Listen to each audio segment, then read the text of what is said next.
tenzi mucha zwano imba shepa mangwa nani dino namata kunemwi dino chema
Kwazivai sangano dzoni raMwari, toda kutenda Mwari ndemukana watapiwa kusvika pakudzidza paivhangeri yake.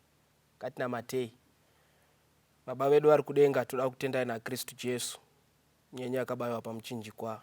Toda kutendai nemukana wamunoramba muchiyanika pachena kuti vanhu venyu vakuzivei, vakutsvakei nemhaka yekuti hamusi kure nesu. Mukushomeka kwenguva ndimunoziva zvamukarongedza mukati mayo. Chivai nesu patoda kudzidza vhesi imwe chete, itibatsire pachikristu chedu, ndizvo kuti tigone kugadzirira musi mukuru wamunouya, kuburikidza naKristu Jesu nyenya akabayiwa pamuchinjikwa. Chiti amen.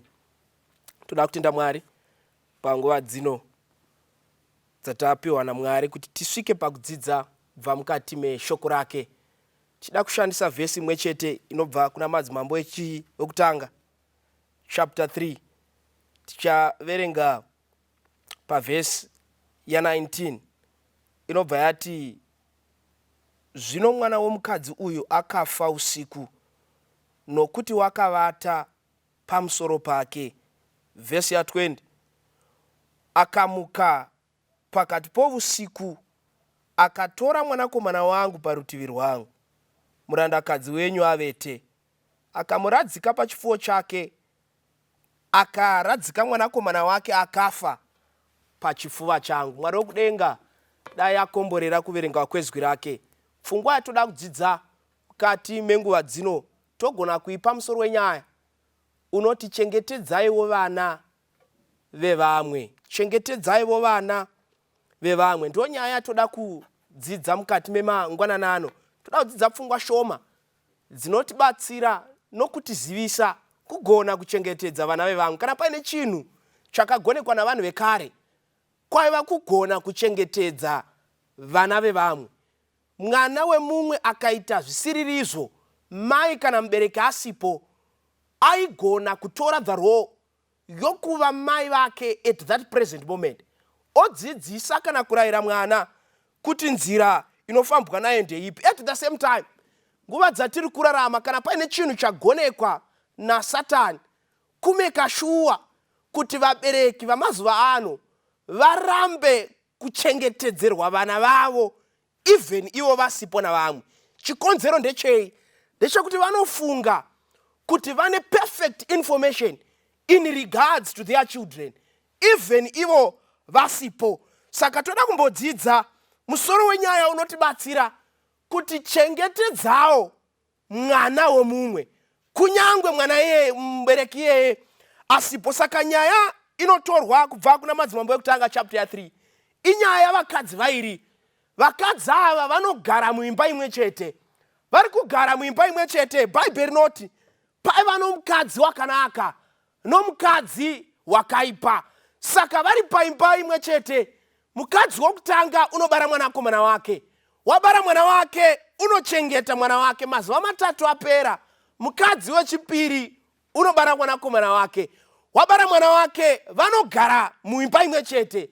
But zvinoitika vhesi ya19 iri kuzoti mukadzi wakapedzisira kuita mwana ndiye unovatira mwana wake panguva dzousiku. Wavatira mwanakomana wake panguva dzousiku, unomuka otora mumwe mwana asiri wake, oriplesa wake neasiri wake. Ariplesa wake neasiri wake, unobva wagara vorara kusvika mangwanani. Apa ndiyo zuva rabuda, mukadzi atorerwa mwana wake, ndo paanoona kuti mwana asi wangu. Aona kuti mwana asiri wangu, vanofambira nyaya dzacho. Zvinoitika. But our emphasis is on verse 19. Iri kuti zvino mwanakomana, mwana womukadzi uyu akafa usiku nokuti wakavata pamusoro pake. Na pane imwe pfungwa yatiri kuona iri kubuditswa neBhaibheri. Iri kubuditsa mwana womukadzi apedzisira kuita mwana, achitanga kufa nekuda kwokuti avatirwa namai.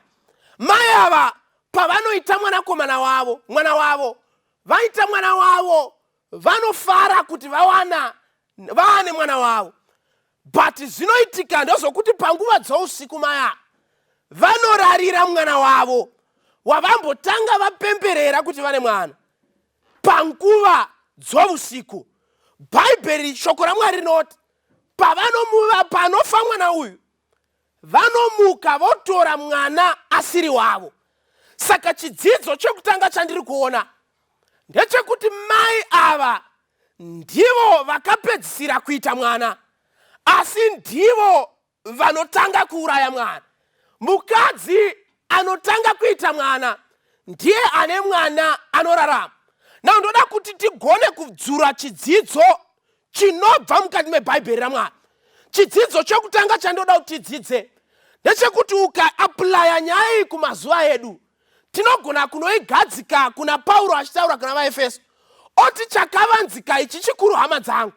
Handisi kutaura pamusoro perudo rwavanhu, asi notaura pamusoro paJesu nekereke yake. Saka tinogona kuriplesa kana kudzura chidzidzo chokuti vakadzi ava vanoriplesa kana kuti vanoripresenta machechi anorarama munguva yekupedzisira. But verse ya 17 inobva yati verse ya 16, zvino vakadzi vaviri vaiva zvifeve ndobva vasvika kuna mambo vakamira pamberi pake. Mumwe mukadzi ndobva atanga kutaura nyaya yake, akatsanangura zvaiitika. Atsanangura zvaiitika, panozobuda pfungwa yekuti pane mukadzi akanaka poita mukadzi akaipa. Saka as we are living in the last days, tinogona kudzidza kuti in the last days there are two separate groups that are living. There is the good church and there is the apostate church. Pane chechi yakanaka nechechi yakaipa. But Bhaibheri roburitsa pfungwa yekuti pamachechi aya ari mairi, chechi inomirira chechi yaMwari nechechi inomirira chechi yaSatani, dzose dzina mafollowers kana dzose dzina vana. But imwe pfungwa yandodzidza ndeyekuti vose vari kurarama kana vari kugara pasame platform yatinogona kumiririra kuti panyika. Saka panyika pana vanhu vaMwari poita vanhu vasi vaMwari. Bhaibheri robva rati paine vanhu vaMwari navanhu vasiri vaMwari, vose vachigara panzvimbo imwe chete. A time came when mukadzi akanaka akaita mwana, mukadzi akaipa akaita mwana. but bhaibheri rinoburitsa pfungwa yekuti mukadzi akaipa ndiye unopedzisira kuita mwana, at the same time ndiye unotanga kuuraya mwana. Saka mukadzi akaipa kana vanhu vanomiririgwa naSatani, kuchengetedzeka kwavo vaina Satani hakusi kwenguva huru. Jobho achitsanangura pfungwa iyi pachapter 20 pavhesi ya5 inobva yati kuhamuzive hama dzangu kuti kubva pakuiswa kwomunhu panyika naMwari, kufara kwavasingadi Mwari ndekwechinguva chiduku, nomufaro wavakaipa ungori wechinguva chiduku. Bhaibheri shoko raMwari rinoburitsa pfungwa yokuti kana Satani aina vanhu, kana Satani aina varanda vake, kana Satani aina vana vake, inguva diki diki yaanogara navo before he destroys them. Mwana paakazvarwa namai aitombopiwawo mukaka, aitombopfekedzwawo, aitombogarwa naye achimbirwa nziyo. Little did the innocent child know that the night was going to come when the mother was going to be reckless vorara pamusoro pake. Mwana aifunga kuti kutengerwa maserevhita nokutengerwa zvakawanda ari kudiwa. But little did the child know that as the hours went by, his death was nearing and drawing nigh. Saka Satani kana aina vanhu haagoni kuvachengeta kwenguva huru. Kana Satani aina vanhu haagoni kuyanana navo kwenguva yakareba before he destroys them. Satani anogona kuratidza seanokuda, but his intentions will come during the night. Satani kana ainewe achikurera achikuitira zvakanaka, you might think kuti ari kukuitira rudo, but let me assure you, hama dzinodikanwa, it is only that it is during the day.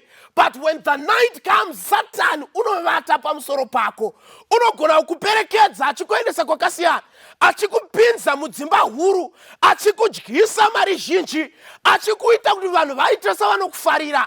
But it is only that it is during the day, but the night will come. Saka mai pavanorarira mwana, mwana anotanga kuchema, mwana achema, mwana anosvika pakufa, nokuti mai vaiva vakarara pamusoro pavo. Now pandakadzidza nyaya iyi ndakaona kuti dzimwe nguva ndinonyanya kupomera mhosva mai vararira mwana, asi ndichi-isolate vamwe mai, but the other woman is equally to blame for the death of the child. Now ukaverenga vhesi ya16 inoburitsa pfungwa kuti vakadzi ava vaigara muimba imwe chete. Saka mwana paakararirwa namai akatanga kuchema, mwana akachema zvakatadza kunzwikwa namai vakamurarira. But mubvunzo wangu waiti ko vamwe mai vakanaka vakadi kumuka kubatsira mwana. If this woman are so reckless zokuti anorarira mwana otadza kumuka, tombomupa ruregerero rokuti pamwe mwana wokutanga she is reckless and she has no experience, but ko mumwe mukadzi ari mumba panochema mwana anodi kumuka kuti abatsire mwana, anoramba akavata, anoramba akanyarara, anoramba asingamuvi, mwana achichema nokutsikirwa namai. The only hope yokurarama kwamwana was not based upon kuti mai vamutsikirira vachamuka, but vamwe mai vaifana kumuka vobatsira mwana. The woman was good, but was not good enough to save the child. Saka mai vanoramba vakarara, mai varamba vakarara, mai vanoramba vachitsimbirira mwana, mwana anosvika pakufa. But chinondinetsa ndechekuti why is the other woman not waking up to save the poor child? Mai vanoramba vakarara, mwana achichema, even though very good, even though ivo vaine wavo ari safe, but why is it mai havasi kumuka kuzobatsira mwana? Saka mwana anochema, mwana anosvika pakupera izwi, mwana anosvika pakutandadza, mwana anosvika pakufa, and there was no hope. But in that room was the good woman. How is it even today when the devil is abusing? Satani pari kusina vana vake, achisina vanhu kuburikidza nezvivi, vanhu vachiparara pameso avamwe, vanhu vachiparara pameso pedza church, and the church is not acting and doing anything when other children are being abused by the devil. Satani achiuraya vanhu kuburikidza nezvivi, chechi yaMwari iripo. Why is the church so silent? Why is the church not acting when the children are being abused and are being killed by the devil? Satani ari kupedza vanhu nenzira dzakasiyana. Unopedza nenzira dzama-drugs. As we speak today, 1 out of every 3, a youth is abusing drugs and is being abused by drugs. And the church is seeing it, but the church is silent. Mukatarisa kose, nyika yadzedzereka zvivi zvazara, but the church is not acting up. Each and every time, murder cases, vanhu vari kupwanyirwa dzimba, makonmeni akazara kose, zvinhu zvose hazvina maturo, Satani ari kuabusa vanhu. But why is the church so silent? The church is not acting when the child is being abused by the devil, and the child is being persecuted in the eyes of the church, and the church is silent. Saka mai vanoramba vakarara. Mwana achichema. How is it today? When the world is crying, seeking for hope. Munyori wa hymn number 79 anoti tenzi. Ko muchavatumira rini ko vabati vebasa renyu. Vauye kuzotidzura mukati mezvivi. Mangwanani masikati namanheru vatumirei baba. Kuti vauye kuzotibatsira. The world is crying. The world is in danger. The world is losing hope. And the church is silent. Mitoriro iri kumwiwa, mapampa ari kusutiwa, mbanje dziri kurimiwa, doro riri kumwiwa. The church is silent when the world is degrading in sin. Mai vavarimo in that same room, but could not wake up to save the poor child. Munotoseka so, kana akerembedza mabhuku akaiswa mete papa mino. Vakamoneredzwa vachipfeka zvakabvaruka zvichinzi ndo zviri mustaira. Munotoseka kutoudza vana venyu kuti musavateera, musafamba navo, when they are actually coming before thy eyes seeking for help, and you are quiet when they are degrading in sin. The other woman was silent, but little did the other woman know that when this woman ararira mwana, kufa kwemwana wake, unoza chinonityisa pamukadzi uyu. Bhaibheri rinoti pakachema mwana achitsimbirira mwana achichema, haana chaakanzwa and hapana chaakaita. But as soon as mwana achipedza kutandadza achifa, mukadzi ndo paanomuka obva achinjanisa vanhu. Saka patime yaaifanira kumuka haana kumuka, asi patime yaaifanira kunge akavata ndo yaanobva amuka. Saka unoona here zvinoita Satani. As soon as apedza kudhila newe, you become of no value in his sight. Therefore, what is left in his mind is to dump you.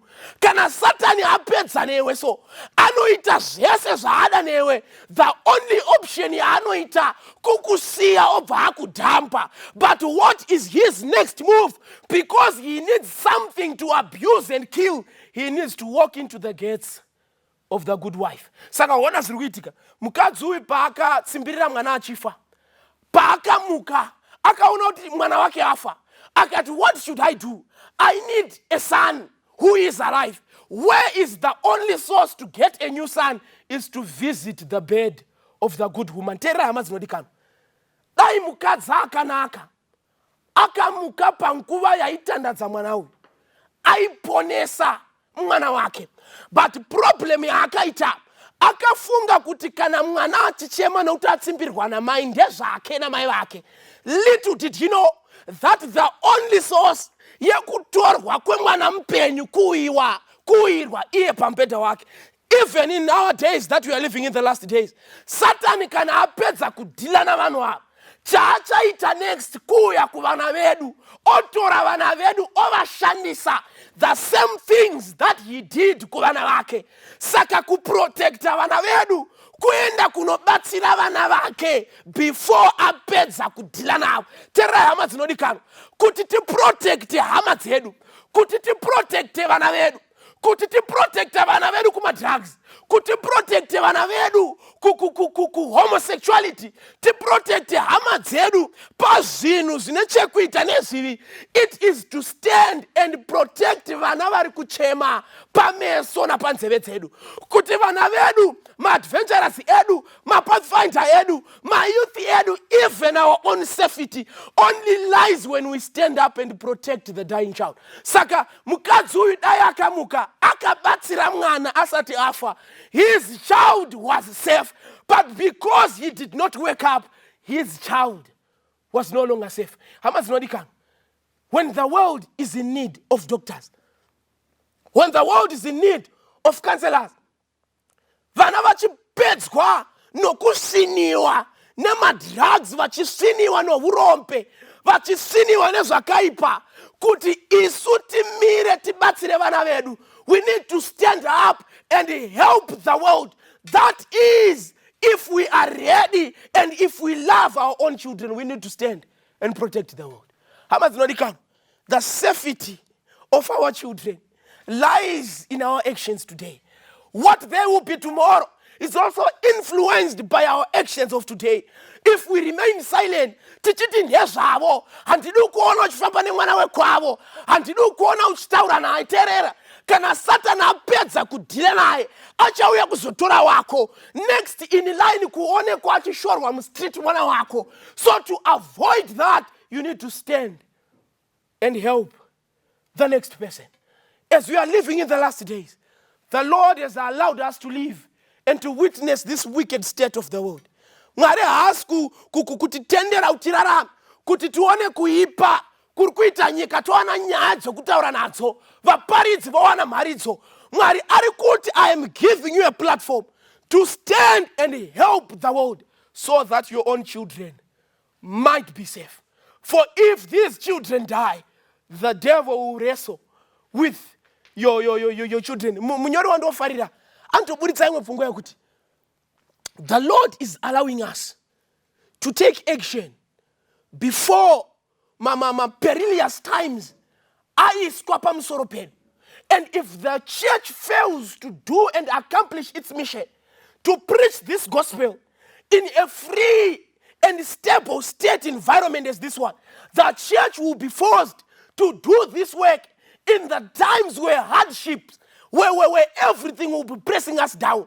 Kana church ikasamira kubatsira vanhu ava panguva dzino, kubatsira nyika iyi panguva dzino, zvinhu zvichiri zvakanaka, the only option where we will be forced to stand, it is when times are no longer favorable. Hama dzinodikana, ukadzidza pavhesi ya21 uchidzika, inototi mukadzi uyu akatozonohwina mwana pamberi pamambo abata banga ari kutoda kuuraya mwana wacho. Some of us, we will wake up from this call when we are standing before magistrates and judges, verdicts being pronounced towards our children.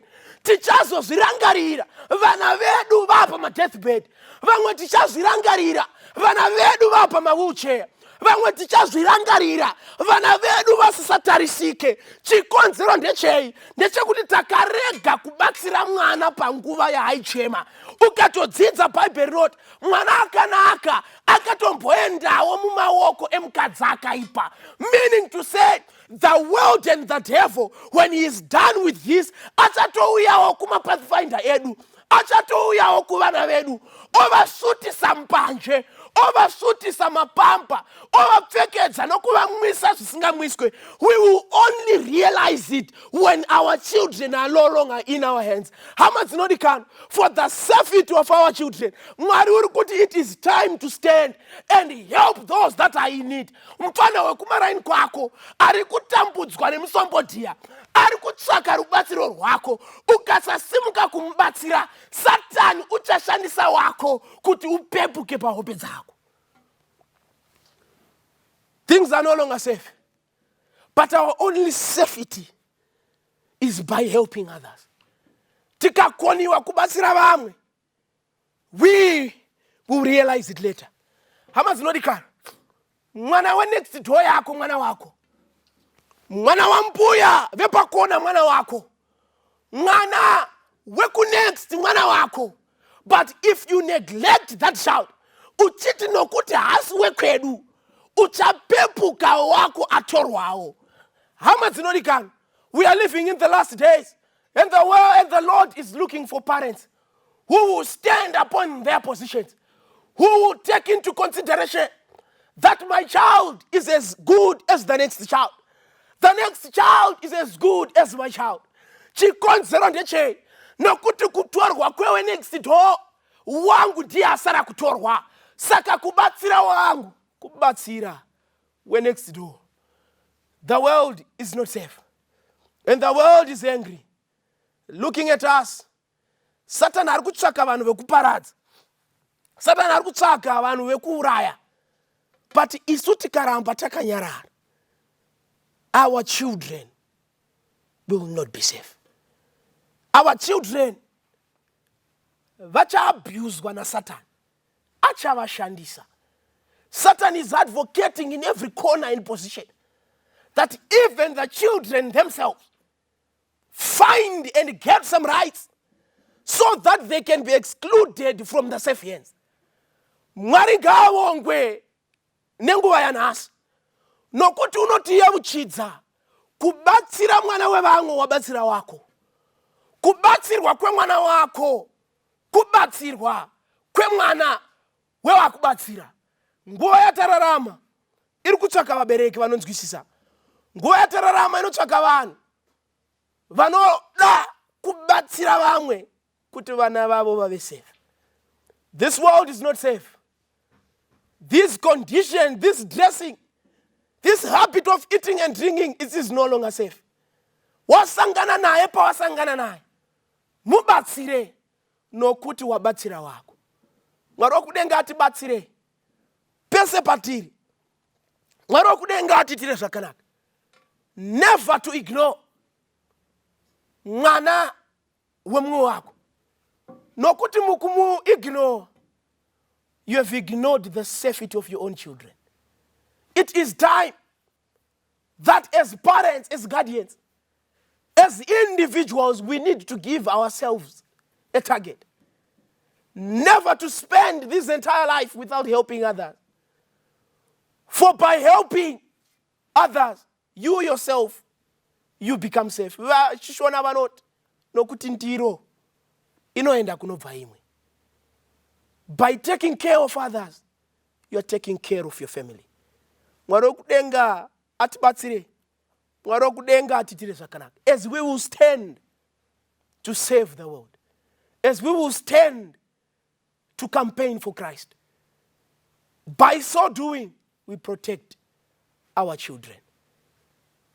Our eyes are closed and our heads are bowed. Baba wedu vari kudenga toda kutendai panguva dzino. Taifunga kuti ndezvavo kana wavo mwana asingateereri. Taitofungavo Mwari kuti ndezvavo nokuti vedu vana vese vakagraduate hapana akatizira. Tikatowana nyaya dzokutaura ndataisaziva kuti when the devil is done with them, he is coming for us. Tiregererevo Mwari patakataura zvisizvo. Mutiregerere patakaita zvisizvo Mwari. Todavo kuva vanhu vanochengetedza vamwe. Rudo pakati pehama ruri kugona kugara. Tisakanganwa kuitira vaeni rudo.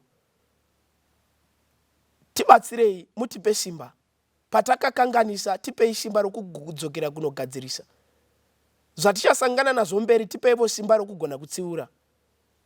Ndizvo kuti vana vedu vagogona kuraramavo zvakanaka. Tibatsirevo Mwari, mutipe simba navana vedu vachengetedzei. Pazvose zvavanoita varangarirei. Kupetwa kwenhoroondo yapanyika Mwari chinoshuwirwa navanhu vazhinji kuonekwa masiteri akadyarwa mukati metsamba youpenyu. Birine rukudzo ngasipiwe kwamuri kuburikidza naKristu Jesu, inyenye yakabayiwa pamuchinjikwa tichiti amen. Rukariro ulo lwangu rusimbire kuna Kristu, andinawiri nemunhu asimuzita Jesu. Ndinomira kuna Jesu, ndiye romaneyo yangu, shimwe ndichanyura zvangu kuti awikwa ngedima tsitsi dzake ndogarira mumhepo huru yesimba ruoko rwake ndobata ndinomira kuna Jesu ndiye dombo neyo yangu zvimwe ndichanyura zvangu chirangano chake icho nechitsidzo cheroparo zvinondipa rusimbiro pakati pemadambudzo ndinomira kuna Jesu ndiye dombo neyo yangu zvimwe ndichanyura zvangu apo anenge ouya netsuri ichazoridzwa ndinoda kuti ndimire naJesu parudyi rwake ndinomira kuna Jesu ndiye dombo neyo yangu zvimwe ndichanyura zvangu ndinomira kuna Jesu ndiye dombo neyo yangu zvimwe ndichanyura